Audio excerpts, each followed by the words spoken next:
Everyone knows Elvis Presley, but most people never get the chance to step inside Graceland, the beloved home of a true legend who, nearly 50 years after his death, is still topping the charts and bringing in a whole new generation of fans.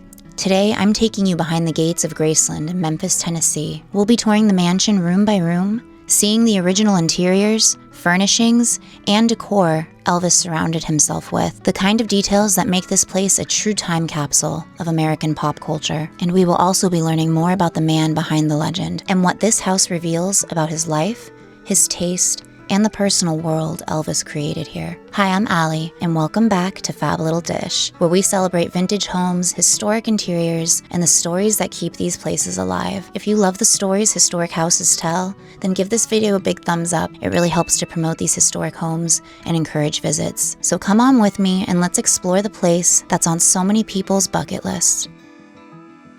Before we go behind the Graceland gates, we have to understand a little more about Elvis, because Graceland hits differently when you understand where Elvis came from. Elvis Presley was born in Tupelo, Mississippi on January 8, 1935, to Vernon and Gladys Presley. He was born in a tiny two-room shotgun-style house about 30 by 15 feet, built by his father, Vernon, for $180. It was only around 300 to 400 square feet, with no indoor plumbing and no bathroom inside. And a lot of people don't realize that he was actually a twin. His identical twin brother, Jesse Guerin, died at birth, making Elvis Vernon and Gladys's only child. And because of that loss, I'm sure, his mother Gladys was very protective and really pushed for him to have a normal job and make an honest, predictable living. But we all know that didn't happen. When Elvis was 13, his family moved to Memphis in 1948, and Memphis is where his fuse gets lit. Even as a kid, Elvis knew he had an itch that needed to be scratched. At 10 years old, he sang Old Shep at the Mississippi-Alabama Fair and Dairy Show. And although he didn't win, he did place second, and he walked away with a little prize, but more so, a little proof that he had something. But he did want to honor his mother's wishes of trying to pursue a normal life. Elvis liked working with his hands, and he originally thought he was going to be a mechanic. But the first job he took was driving a truck for the Crown Electric Company, and it was in that truck when he first drove to Sun Records in Memphis to record 2 songs. Not for a label, not for a deal, but as a birthday gift for his mother. And that's where the shift happened. By 1954, he signed with Sun Records, and almost overnight, his sound, this blend of gospel, blues, and country, created something entirely new that the world had never heard before, defining a new era of American music. His sound, his style, his confidence, and of course his movements. It was all electric. And people didn't know what to do with him at first. His hips, that energy, the controversy within him, but yet everyone still couldn't look away. They wanted more. In 1955, Elvis's rise was so fast that RCA didn't just want to sign him. They bought his contract out from Sun Records. And that move is what took him from a Memphis breakout to a national name almost overnight. In January 1956, his first RCA single, Heartbreak Hotel, became an instant hit, and Elvis became the leading force of rock and roll almost overnight. It was #1 for 8 weeks, his first gold record, and suddenly he was everywhere. Television wanted him, Hollywood wanted him, crowds couldn't get enough of him. And it wasn't just the music, it was his presence, the way he moved, the way he performed, and of course, the way he shook those hips. It was very scandalous at the time, to say the least. And in 1958, Elvis was drafted into the U.S. Army. Elvis served in the U.S. Army for exactly 2 years of active duty, and he served as a regular soldier rather than in special services, spending most of his time as a tank crewman, but also gaining so much respect back home. So when he returned home in 1960, he came back even bigger than before. In 1967, he marries Priscilla, and they welcomed Lisa Marie in 1968. And through all of this, the fame, the touring, the chaos, Graceland remained the anchor, the family home, and always Elvis's home base.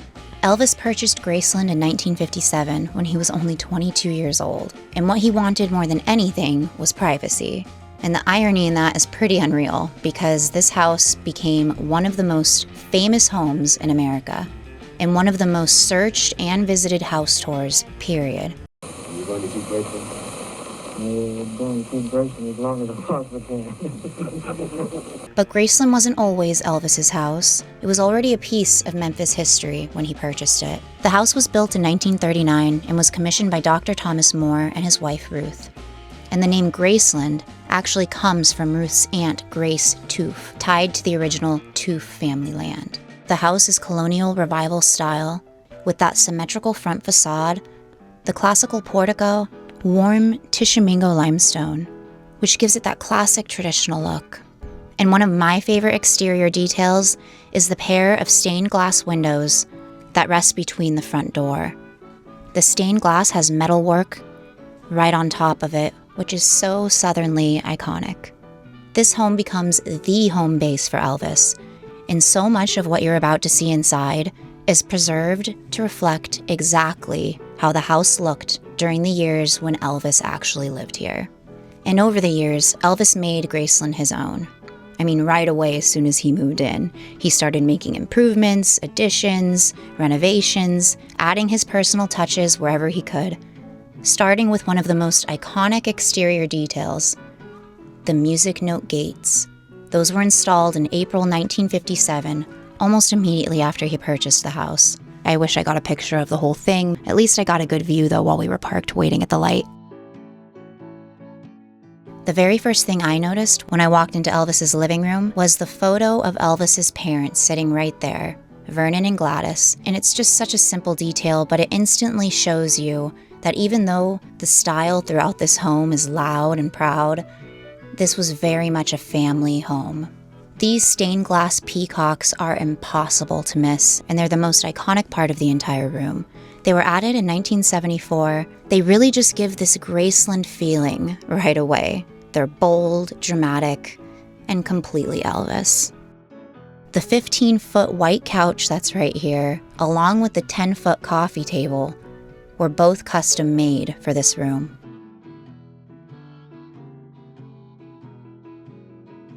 And Elvis even added mirrors to help make the room feel more spacious, and it really works. The light, the reflection, the softness of the white upholstery, the whole room feels bigger than it actually is. There are only 3 fireplaces in this entire house, and this is one of them, which is interesting because you feel like there would be more, right? And then we land in the music room, which is in the back, and this is a really powerful space in the house because you can just feel the presence of Elvis in here. There's a beautiful Nab grand piano sitting right here as the centerpiece, and you really can just feel everyone gravitating to this area to listen to Elvis play. He loved to surround himself with people who also loved music, so he'd play, they sing, and his favorite kind of music to play was gospel music. And actually, the only Grammys he ever won were from albums of sacred music. Elvis used to say that music eased his mind, and you can completely feel that in this space. Just everyone sitting around the legend, watching him play. And this room really gives you the first indication of all of the unique styles we're about to see together. And this is the formal dining room. And wow, this room is a vibe in itself. The gorgeous and huge Italian crystal chandelier, the bold blue drapery, the black cabinetry, and the table is even set with Elvis and Priscilla's wedding china. This really is a time capsule moment right here. It's so special to see all of these pieces together that Elvis actually was always around. Elvis loved to surround himself with a lot of people at Graceland, and dinner here was served late, usually around 9 or 10 p.m., and Elvis would host about 10 to 12 friends and family around this table. Pretty regularly, too. Nothing about this house says quiet. The china that's on the table and the flatware, these were Priscilla and Elvis's wedding pieces. These are the kind of details that reveal a more personal side of Elvis and his life that you can really only experience here at Graceland. And that Italian chandelier overhead is one of 3 that Elvis bought in 1974. It even matches the one by the stairway that we're about to see soon. So you almost feel this continuous sparkle as you move through the house. This is also where they put the Christmas tree up every year, right by the window behind Elvis's chair. Elvis adored Christmas, turning Graceland into a festive wonderland from late November until his birthday on January 8th, a tradition that Graceland still honors to this day. Elvis also had to have a TV in every room, so I love that there's one here in the dining room because I've never seen that before. And this photo of Priscilla and Lisa Marie almost made me just stop in my tracks. It's just a sweet reminder of some of the happy times that were experienced in this home, and you can feel that energy here. And this is the iconic staircase, the most mysterious and restricted part of the house. Upstairs was Elvis's private world, and after he died in 1977, the second floor was essentially sealed off and preserved. When Graceland opened to the public in 1982, the family chose to keep it that way, as a way to honor Elvis, his privacy, his sanctuary, and his overall wishes. At the bottom of the stairs is one of the few portraits of Elvis that you're going to see throughout the house. It's a portrait of Elvis with natural blonde hair. And I didn't know he was a natural blonde. Let me know in the comments below if that's news to anyone else. This was painted while he was in the army, when he wasn't allowed to dye his hair yet. So it's a moment where you can actually feel the real Elvis actually looking back at you. The mirrors bounce the light, expand the entry, and make everything feel more grand the second you walk in. Elvis even installed one-way mirrors near the top of the stairs to see who was coming up without being seen himself. And right in the center is this massive chandelier, Italian cut crystal purchased in 1974, matching the one in the dining room, and it's one of the few design choices that actually remains consistent from room to room. And we were asking on the tour who actually is allowed upstairs, and the only people allowed are the cleaning crew. Nobody else is allowed to go up there, and it's almost something that people respect naturally for Elvis in his memory. And this is his mother Gladys's bedroom, and you can feel how personal this space feels right away. Elvis specifically designed this room for his parents in 1957, and it's the only room that's been kept in its original 1950s style. It's actually pretty sweet that he decorated a room specifically however his mom would like, and then kept it that way. And right here in the closet, her clothes are still hanging up. Elvis wanted this to stay as a permanent, preserved reminder of his mother. And over to the left is a very adorable, very preserved 1950s looking bathroom with bright purple tile and the poodle wallpaper. It's just so unmistakably 50s, and I honestly love it. After Gladys died, the room was then used by Minnie Mae Presley, Elvis's grandmother, who everyone called Dodger. And here we are in the kitchen, and it truly does feel frozen in time. Elvis kept staff at hand at all times, so meals could be made pretty much at any hour whenever he wanted it. And what was coming out of this kitchen was classic Southern comfort food. He also loved banana pudding.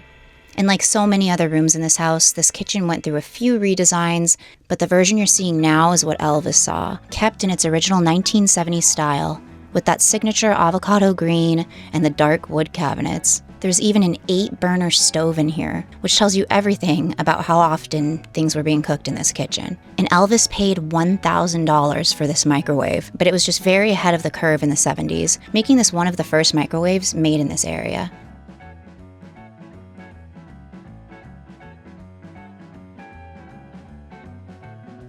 And this is referred to as the jungle room, but Elvis never called it this. He referred to it just as his den. All of this crazy furniture in here, he purchased all of it in 30 minutes because it reminded him of Hawaii, a place that he very much loved. He bought the furniture partly because he liked it, but he also bought it because his father made fun of it when he saw it in the store. And this space also served as a recording studio in 1976, where 16 songs for his final 2 albums were recorded. And that is a reason why you see the shag carpeting on the ceiling, which actually was probably very handy for acoustics. But we'll come back here in a moment and get a deeper look at things because we're going to wrap around once we take the stairs. And just look at this mirrored staircase. When you're coming down these stairs, you just know you're about to have a good time. I'm sure there were some wild moments that happened here. You could definitely feel that energy. And I absolutely am here for it.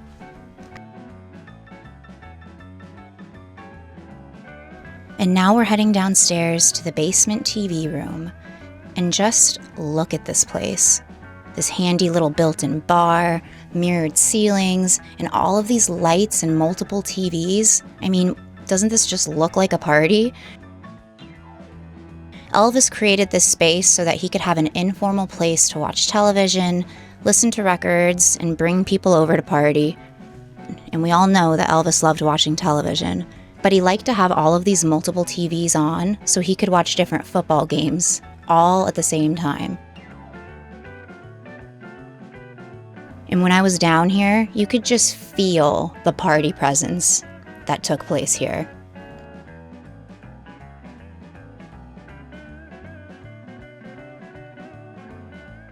And right across over here is the pool room. Elvis loved playing pool. He bought this table in 1957, just shortly after purchasing Graceland. This room was designed in 1974, and there are about 350 to 400 yards of fabric covering the walls and the ceiling. And this is also where one of the 3 fireplaces are in the house. But this fireplace wasn't used because of the fire hazard with all this fabric covering the walls. A silly design choice if you ask me. And there's little touches of French vibes that you see in this room, which I love. It's subtle, but this little French girl can definitely spot it, like with these pictures right here, that immediately caught my attention.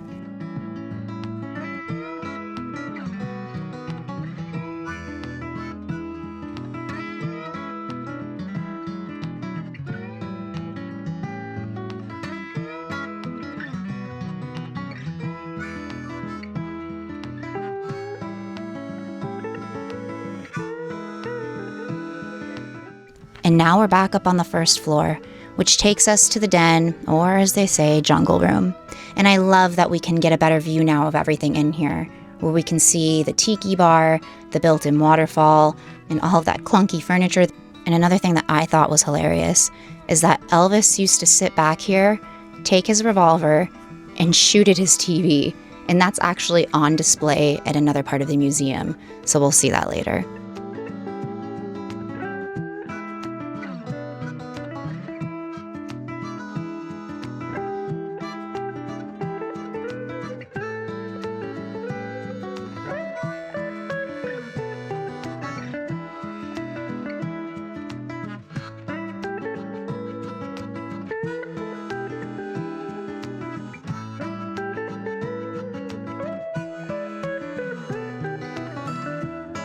And next up is Vernon's office, Elvis's father. This was the central hub for managing Elvis's finances, his staff, and just the daily operations of Graceland. It's the professional side of the property, the business heart of Graceland, where Vernon handled everything from payroll to fan mail, gifts that people would send to Elvis, to the security details that kept the whole estate running. This is where Elvis's dad worked and managed his son's property. And this is the smokehouse, which has a really cool model of Elvis's birthplace, and I think it's here for a reason, to really put into perspective of how high Elvis rose above where he came from. He really is the definition of the American dream. There's also this paper Colt police silhouette target, which has almost 200 bullet holes in it. It was used for shooting practice by Elvis and his friends, kind of just another thing that shows you some of the good times that they must have had here. And just look how pretty the back of this property is. It's gorgeous back here. I mean, really, how could you not love Tennessee? Even the back of the house is pretty. I love the green iron metalwork that's on all of the windows. It was primarily added here for security purposes, and Elvis spent about $3,000 on them at the time to have them installed, which is pretty insane. And this is the trophy room, which paints a more personal side of Elvis and his family. We see his original 1946 childhood bicycle, his first bedside table, and his family tree is here, which actually helped pull everything together for me after touring the house, because it puts a lot of faces to names.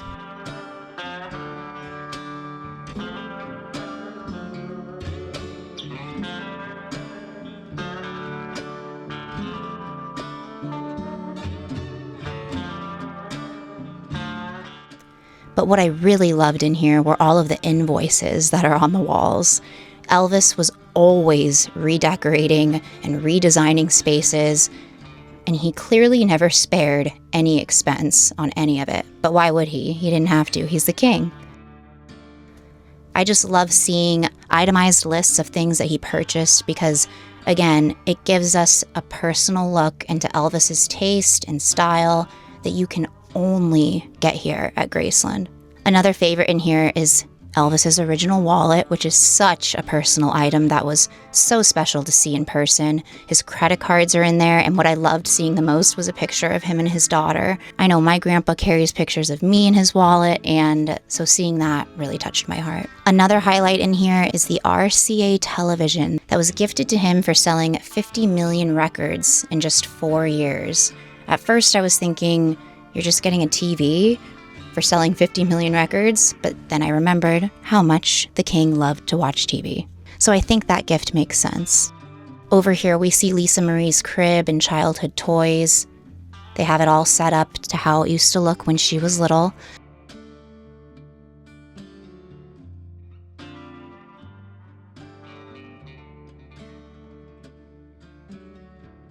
Not sure how I feel about this red couch though, but I really love the side table that's right here next to it. They just don't make pieces like this anymore. I know I sound cliche saying that, but it's absolutely true. And this one was truly awesome too, seeing Elvis's blue pistol Colt handgun, which of course has his initials, which I just think is so awesome. Elvis also had a really deep fascination with law enforcement, which is why he has a massive badge collection and gun collection. Maybe in another lifetime he was meant to be a cop, but I think we can all agree that we'd rather have the gift of his music. And now we're in the racquetball building. Elvis loved playing racquetball, but what really makes this space so significant is that it was the site where he spent his last hours before his death on August 16th, 1977. The piano in here was the last piano he ever played. Just hours before his death, Elvis was playing racquetball with his friends in here, playing the piano, specifically Unchained Melody, which very much touches my heart. This is where he shared his last moments with his buddies before he left this world. It's pretty heavy when you think about it, and actually makes me sad. And now we're back outside, and we're heading to the most moving part of the entire tour. This is the meditation garden, the heaviest part of the whole property. This is where Elvis rests alongside his family, and it really is the soul of Graceland. Being here is absolutely surreal, because you're so close to Elvis, you can just feel him here. He's right here. And I'm gonna be honest, this part is hard for me to narrate, so let's just take a moment to pay our respects to Elvis and to his family who rests here beside him.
Pretty powerful stuff. I love this place and just the inside view that it gives you into Elvis's soul, into his personal life. And after taking one more look at the front of the house, we got on the bus and headed back to Graceland Plaza. This was also a really fun part of the tour. Elvis had a love affair with cars. The Presley Motors Automobile Museum is absolutely amazing. It's filled with Elvis's cars. I mean, he had hundreds of cars, but these were just some of his favorites. The one that gets me, though, is the pink Cadillac. It's a 1955 Cadillac Fleetwood Series 60, and Elvis bought it for his mother in 1956. So pretty much right after he got famous, this was one of the first things he bought, something for his mom. She actually never drove it because she never had a driver's license, so it wasn't about him getting her a car so she could cruise around Memphis, and it was more of a symbol of how much he loved his mother and how proud it made him to give her the finer things in life. And this one is a 1959 Cadillac Eldorado Biarritz convertible. The color on this car is so striking. An argyle blue metallic with a white leather interior and a white convertible top. And just look at how pretty the back of this car is.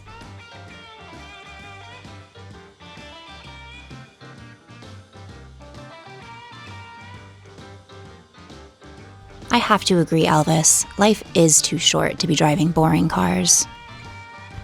This one is a 1976 Lincoln Centennial Mark IV. It has EP and his TCB lightning bolt logo on the interior seats. It features a V8 engine and a 22-karat gold-plated dash plaque. This thing just screams cool to me. The Centennial Mark II debuted in October 1955 at the Paris Auto Show, and it was basically the ultimate luxury Lincoln at the time. Lincolns were the thing to have, and of course Elvis had to have the best one. It's hand-assembled and only made as a two-door hardtop. The production ran from late 1955 through May 1957, so there were only about 3,000 of these that were made. Elvis arrived in Miami in August 1956 in a new Lincoln that fans covered in lipstick and graffiti, and bought this Centennial using the money that he made from that tour. He drove this one pretty often, and he even took it to New Orleans in 1958.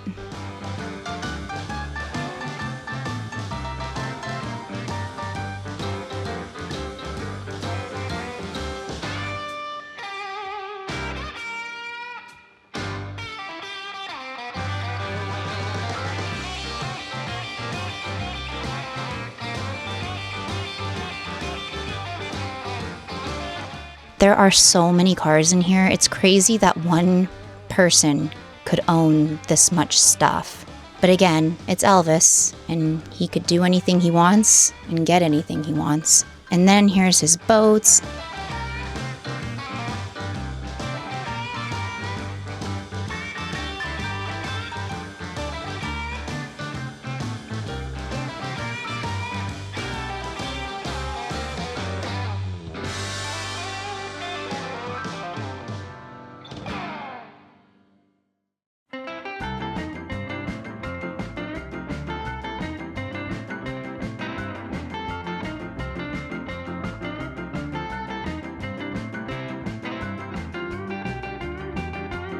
And his motorcycles, which he loved to drive up and down Elvis Presley Boulevard in Memphis. I mean, these are just gorgeous motorcycles. I don't know much about motorcycles, so let me know in the comments below what your favorite one is, or if you can point out what they are.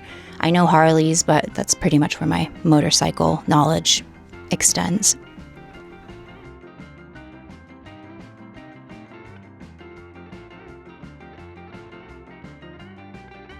Then there's an area called Elvis the Entertainer, and it's an exhibit where you can see more sides of Elvis's life. There's another room here that shows what another room used to look like in Graceland before it was remodeled. I really like that they have that here because it shows how often Elvis's tastes were changing. I mean, look how different this stuff looks compared to what we saw in there. It would be really cool to be able to switch out everything in your house just on a whim. There's also a pen holder here that was his, the TV with the bullet hole in it. There's a clock here that I thought was really cool. And next up is the Icons, the Influence of Elvis Presley exhibit. And I love this section because you see messages and tributes from other legendary artists who talk about how Elvis shaped their sound, their style, and their careers. Here's Miss Dolly, one of my very personal favorites. And Toby Keith's message here actually gave me chills. There's so many others, but it's time for the last leg of the tour. let's go see Elvis's airplanes. And this one is a very famous Lisa Marie, named of course after his daughter, which is again very sweet. It's a Convair 880 that Elvis bought in 1975 for $250,000, and then he turned it into what people still call a flying Graceland. He spent over $800,000 remodeling this thing, and you can feel that the second you step inside.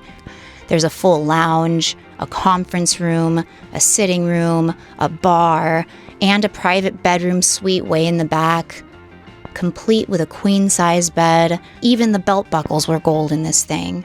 This was not built like a normal plane. It was built to be a home in the sky. Elvis actually used to be really nervous to fly at first, and having something like this made him feel more comfortable up in the air.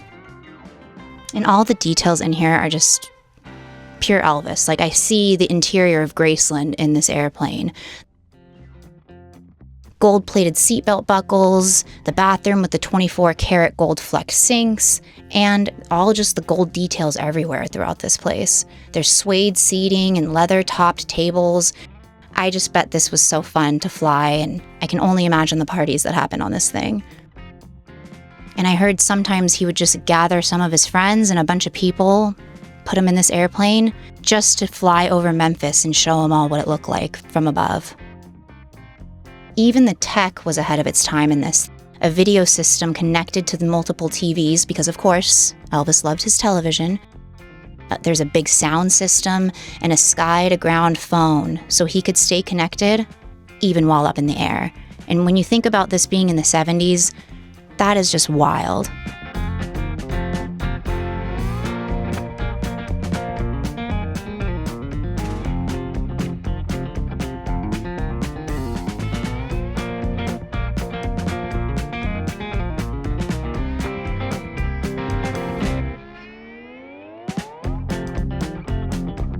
This is the penthouse bedroom of the plane, with its custom-made queen-size bed, gold-plated sinks and faucets in the ensuite bathroom, and additional luxurious features like a built-in TV, which doesn't surprise me one bit that he has this in here.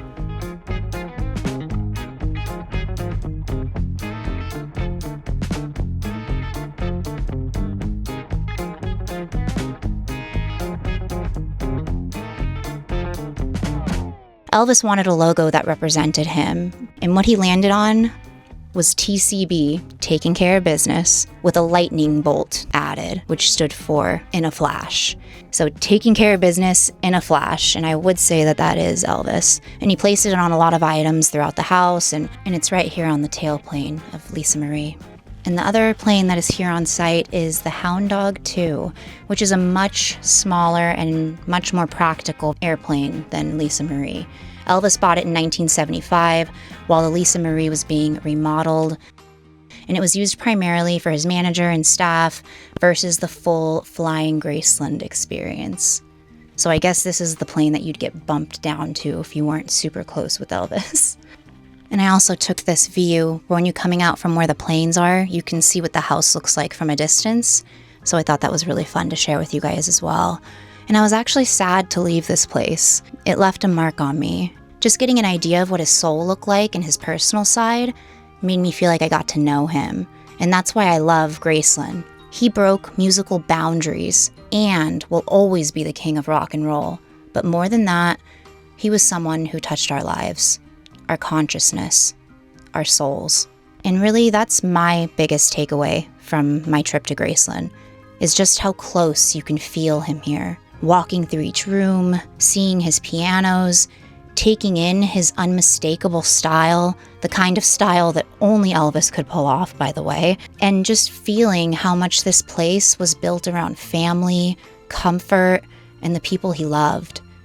I could feel how much he loved Graceland.